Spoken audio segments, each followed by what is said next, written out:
নমস্কার, দেখছেন Kolkata TV digital. আপনাদের সঙ্গে রয়েছে আমি শুভাঙ্গী। রাজ্যে পালাবদল। ৪ঠা মে যে ছবি আমরা দেখলাম, একক সংখ্যাগরিষ্ঠতায় রাজ্যে ক্ষমতায় এসেছে ভারতীয় জনতা পার্টি এবং যে প্রতিশ্রুতি বিজেপি তারা ক্ষমতায় আসার আগে থেকেই তারা সংকল্পপত্রে যেসব প্রতিশ্রুতি দিয়েছিলেন, সেই প্রতিশ্রুতি এবার পূরণের পালা। লক্ষ্মীর ভান্ডার দেওয়া হতো পূর্বতন সরকারের আমলে, অর্থাৎ তৃণমূল কংগ্রেসের আমলে, তবে এবার দেওয়া হবে অন্নপূর্ণা ভান্ডার, এমনটাই কিন্তু জানানো হয়েছে। এবং অন্নপূর্ণা ভান্ডারের সেই ফর্ম ফিল আপের কাজ ইতিমধ্যেই শুরু হয়েছে। তবে সব লক্ষ্মী কি অন্নপূর্ণা হবেন, এই প্রশ্ন দেখা দিচ্ছে। কেন এই প্রশ্ন দেখা দিচ্ছে?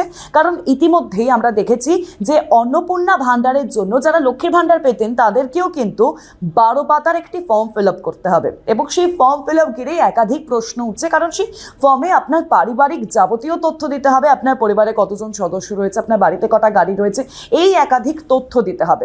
তবে আজ থেকে শুরু হয়ে গিয়েছে অন্নপূর্ণা ভান্ডারের কাজ, ফর্ম ফিল আপের কাজ। অনলাইন মাধ্যমেও কিন্তু শুরু হয়ে গেছে অন্নপূর্ণা ভান্ডারের ফর্ম ফিল আপের কাজ এবং অফলাইনে তো চলছে।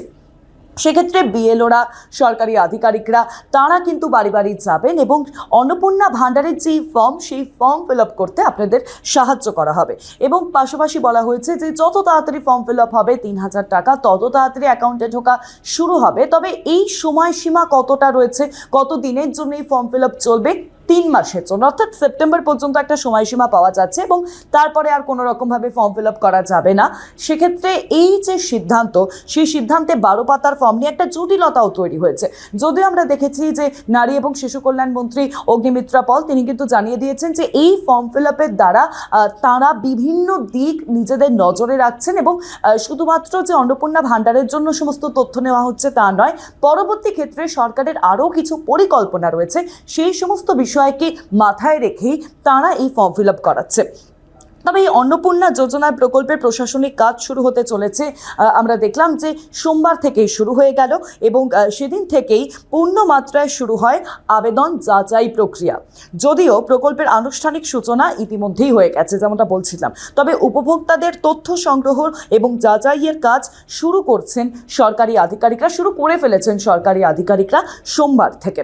নবান্ন সূত্রে খবর, সবকিছু পরিকল্পনা মাফিক এগোলে আগামী 3রা জুন থেকেই যোগ্য উপভোক্তাদের ব্যাংক অ্যাকাউন্টে টাকা পাঠানোর প্রক্রিয়া কিন্তু শুরু হয়ে যাবে। অর্থাৎ ফর্ম ফিল আপের যে প্রক্রিয়া শুরু হয়েছে এবং তার পরবর্তী ক্ষেত্রে যেই চেকিংয়ের প্রক্রিয়া রয়েছে, সেই সমস্ত কাজ যদি ঠিকঠাকভাবে এগোয় তাহলে 3রা জুনের থেকেই কিন্তু অন্নপূর্ণা ভান্ডারের টাকা দেওয়া শুরু হবে এবং যতদিন এই অন্নপূর্ণা ভান্ডারের টাকা ঢুকছে না, যারা লক্ষ্মীর ভান্ডার পেতেন তাদের অ্যাকাউন্টে 1500 টাকা করে ঢুকবে। তবে হ্যাঁ, লক্ষ্মীর ভান্ডার ঘিরেও একটা যে আমরা দেখছি খবর বারংবার সামনে আসছে, বহু পুরুষেরা তারা লক্ষ্মীর ভান্ডার পেতেন তারা কিন্তু আর পাবেন না, তাদের বিরুদ্ধে প্রশাসনিক পদক্ষেপ নেওয়া হবে। ইতিমধ্যে কমিটি পর্যন্ত গঠন করা হয়েছে এবং সেক্ষেত্রে অন্নপূর্ণা ভান্ডার নিয়ে ইতিমধ্যেই বড় সিদ্ধান্তে রাজ্যের 22টি জেলার জন্য 22 জন সচিব এবং প্রিন্সিপাল সেক্রেটারি পর্যায়ের অফিসারদের নিয়োগ করা হয়েছে।